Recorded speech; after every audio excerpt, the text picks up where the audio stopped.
જે આપણે બાહ્ય પુનઃરચના છે એના વિશે દાખલો મેળવશું. ચલો આપણે આજે જોઈએ છીએ દાખલા નંબર 5. આના પહેલાં પણ મેં 2 વિડીયો અપલોડ કરી લીધા છે. જેણે ના જોયા પ્લીઝ પહેલાં તે ચેક કરો, ત્યારબાદ આ વિડીયો પર આવો, જેમાં મેં કોન્સેપ્ટ શીખવાડેલો છે. ચલો દીપક લિમિટેડ કરીને આપણને આપેલું છે, તમે રકમ એક વખત જોઈ શકો છો આખી. ચલો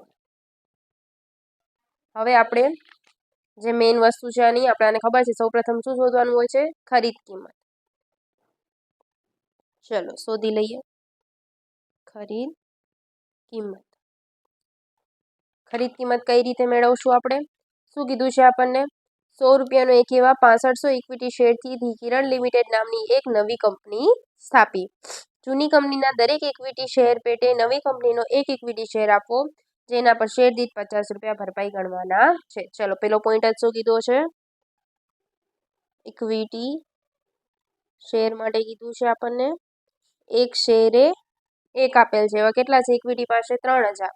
તો 3000 એ કેટલા? એટલે કેટલા આવશે? 3000 જ આવશે. 3000 ગુણ્યા 50 રૂપિયા ભરપાઈ થયેલ છે એટલે ગુણ્યા 50 કરી નાખીએ એટલે કેટલા આવશે? 1,50,000. ક્લિયર? ચલો ત્યારબાદ જૂની કંપનીના દરેક પ્રેફરન્સ શેરના બદલામાં નવી કંપનીના 2 ઇક્વિટી શેર આપવા, જેના પર શેર દીઠ 50 ભરપાઈ થયેલ ગણવાના છે. ચલો સેકન્ડ નંબર, પ્રેફરન્સ શેર. કેટલા? એક શેરના બદલામાં કેટલા આપવાના? 2 છે.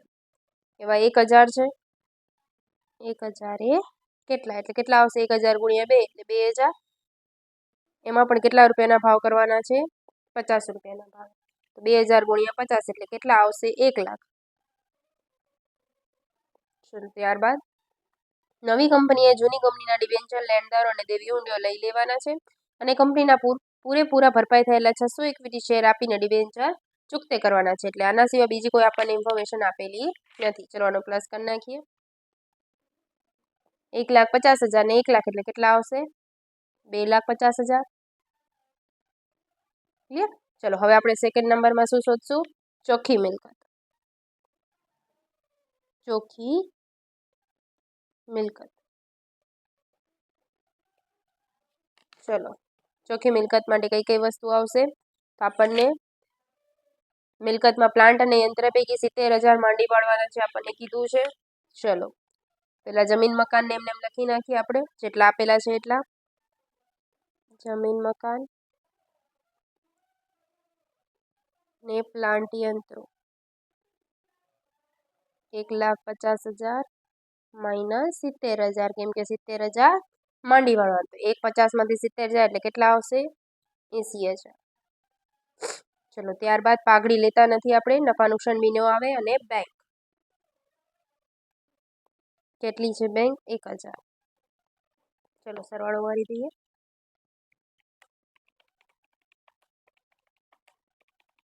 કેટલા આવશે? 2,60,000.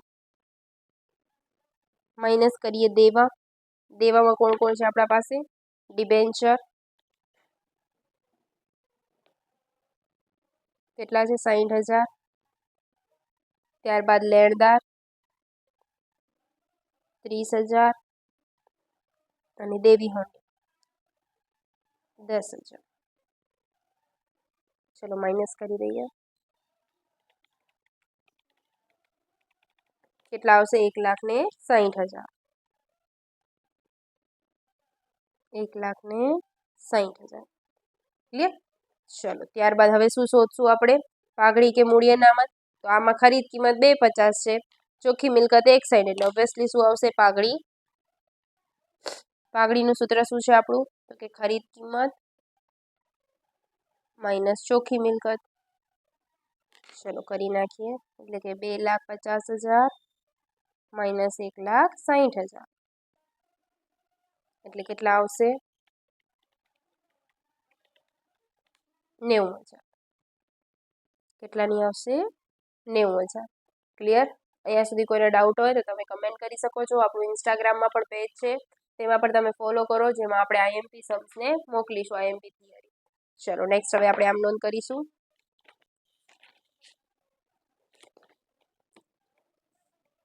આમ નોંધ. ચલો આમ નોંધમાં સૌપ્રથમ મામીની ખાતે ઉધાર તે કઈ કઈ વસ્તુ હતી? જમીન મકાન, તે યંત્રો, તે બીજું શું આપેલું છે આપણને? પાઘડી ને તે બેંક. ચલો લખી નાખીએ રકમ. આમાં તો જે ઓરિજિનલ આની હશે એ જ આપણે લખીશું. એક દાખલામાં હું તમને જ્યાંની ઓલી આપણે જે ગણીએ છીએ ખરીદ કિંમત અંગેના લિક્વિડેટર વાળી એ આમનું પર તમને શીખવાડી જઈશ, જેથી એક્ઝામમાં જે આવે તમને બંને આવડી શકે.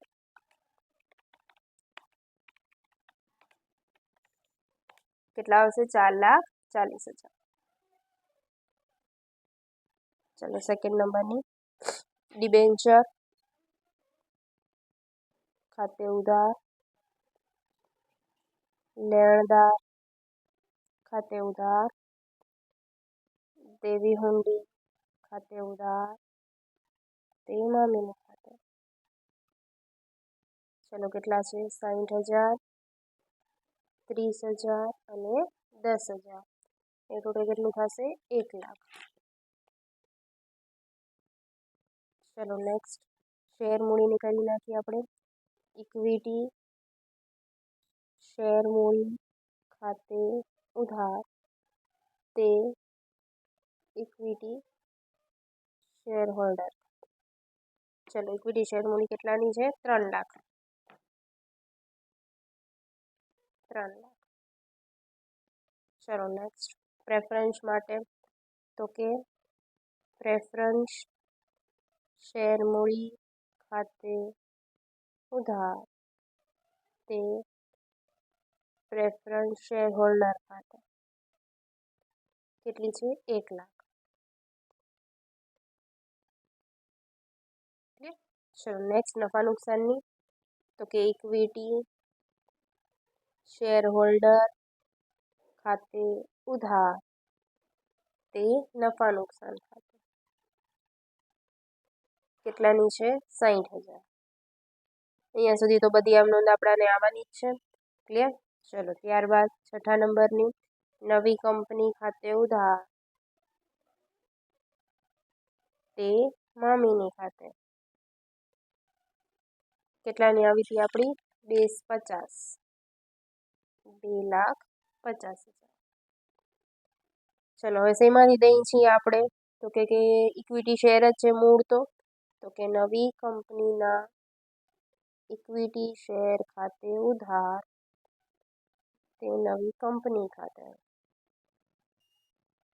2,50. 2,50. હવે નવી કંપનીના ઇક્વિટી શેર કેવી રીતે દે છે?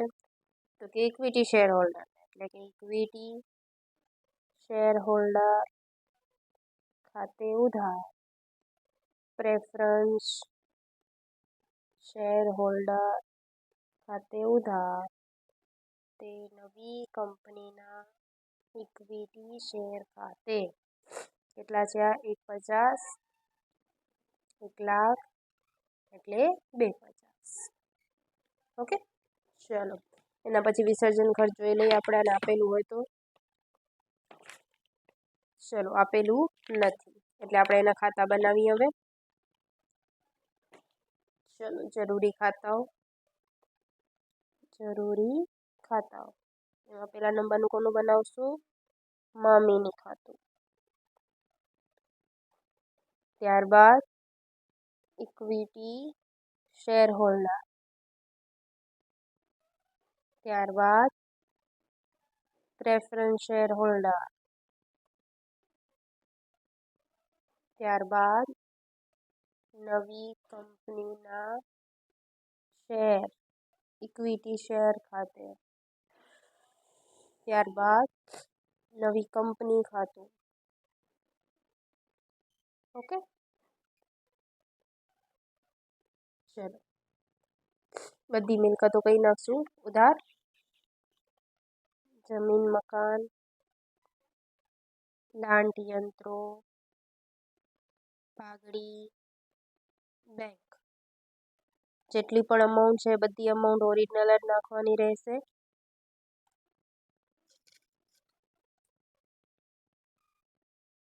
જમા સાઈડ આવશે ડિબેન્ચર,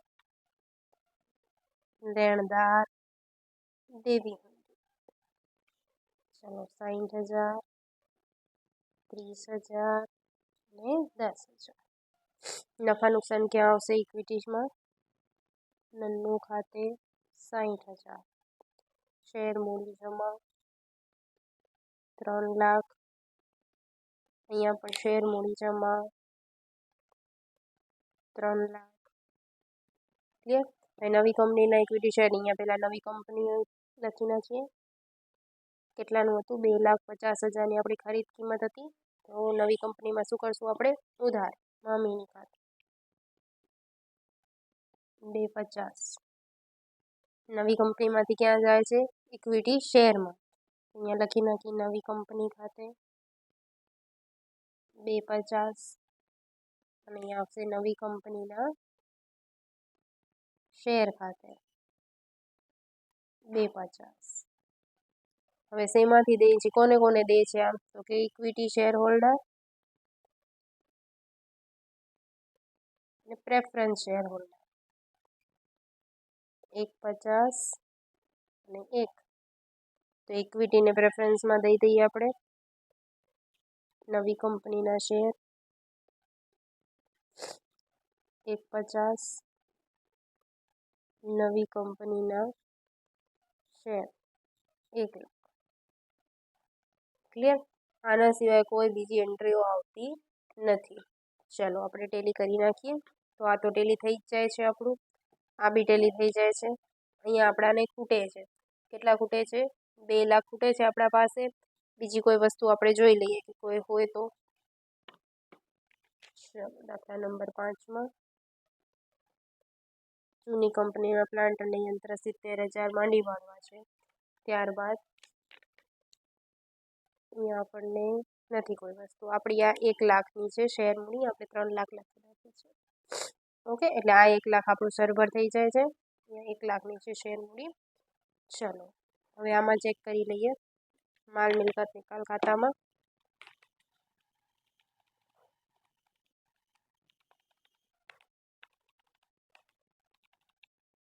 ટોટલ 440 આવે છે. -60,000, -30,000, -10,000, -2,50,000. કેટલા આવે છે? 90,000 ખૂટે છે. અને ક્યાં લઈ જશું આપણે? ઇક્વિટી શેર હોલ્ડર ખાતે. એમાં ઇક્વિટી શેર હોલ્ડરમાં આવશે એટલે મામીની ખાતે 90,000. ચલો ટોટલ મારી દઈએ 1,50,000 અને 60,000. તો ઓટોમેટિક આપણું 3 લાખ આવી જશે. 3 લાખ. ક્લિયર? આ આપણું ખાતું થઈ જાય છે ટેલી. કોઈ પણ ડાઉટ હોય તો તમે મેસેજ કરી શકો છો. ચલો હવે આપણે એનું શું શોધશું? પાકું સરવૈયું. શું શોધશું હવે આપણે એનું? પાકું સરવૈયું. પાકું સરવૈયું હું શોર્ટ ફોર્મમાં લખું છું, તમે લોંગ ફોર્મમાં લખશો. ચાલો સૌ પ્રથમ શેર મૂડી. તો કે શેર મૂડી કેટલી લખવી આપણે? તો એણે શું કીધું હતું? બાકીના ડિરેક્ટરોએ લઈ લે છે જેટલા ખૂટે છે એટલા, અને 600 તો દેવાના છે, એ તો છે જ. ચલો ઇક્વિટી શેર મૂડીની આજ ગણતરી કરતી જાઉં. પહેલું ઇક્વિટી તો 3,000 ના હતા, એમાં 50 ભરપાઈ હતા એટલે 50 બાકી હતા, એટલે 3,000 ગુણ્યા 50 એટલે 1,50,000. એવી જ રીતે પ્રેફરન્સ, એમાં પણ આપણને 2,000 ના હતા આપણા, અને એમાં પણ 50 જ ભરપાઈ હતા એટલે 50 અધૂરા હતા એટલે 1 લાખ. ત્યારબાદ એણે 600 ડિબેન્ચરના બદલામાં 600 ઇક્વિટી શેર આપીને ડિબેન્ચર ચૂકતે કર્યા છે, એટલે પાછા ઇક્વિટી શેર મળે છે આપણને. 601 કેટલા? 100 રૂપિયાનો છે, એટલે કેટલા આવશે? 60,000. અને બહાર પાડેલ નહીં બહાર પાડેલા ડિરેક્ટરોએ લઈ લેવા પોતાના નાણાં ચૂકવી આપ્યા, એટલે ડિરેક્ટરોએ. હવે ડિરેક્ટરોએ છે ક્યાંથી ખબર પડશે કેટલા છે ડિરેક્ટરો? તો ચલો અહીંયા બતાવી દઈએ. ડિરેક્ટરોએ લીધેલ ટોટલ કેટલા છે? 6,500ના છે આપણા પાસે. એમાંથી માઇનસ કેટલા આપણે દઈ દીધા? તો કે 3,000 દઈ દીધા એક ઇક્વિટીને, પ્રેફરન્સને 2,000 દઈ દીધા, અને 600 બીજા દઈ દીધા. ચલો માઇનસ કરતા જઈએ.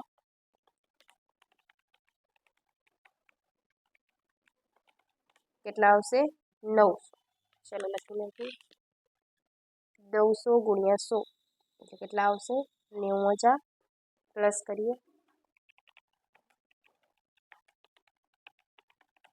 કેટલા આવશે 4 લાખ શેર મૂડી કેટલાની આવી 4 લાખ ચલો ત્યારબાદ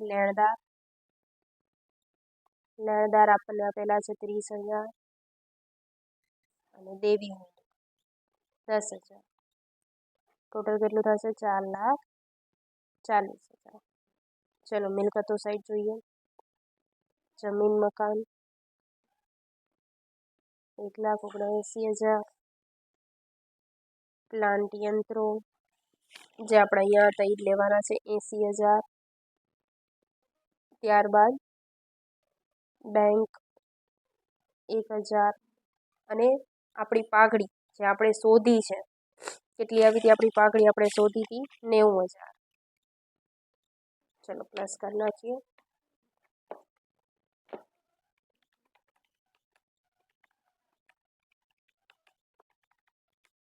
3,50,000 હજી કોઈ આપણી મિલકત રહી જાય છે તો કે હા બેંક આપણી રહી જાય છે કેટલાની છે 1,000 છે પણ એની ગણતરી કરવી પડશે કેમ કે આપણા પાસે આવે પણ છે 90,000 12 પાડ્યા તો એની આવક આવશે એટલે આ કેટલાને થઈ જશે 1 લાખ થઈ જશે ઓકે ચલો ચેક કરીએ સોરી 1 લાખ નહીં 90,000 ને એટલે 91,000 ચલો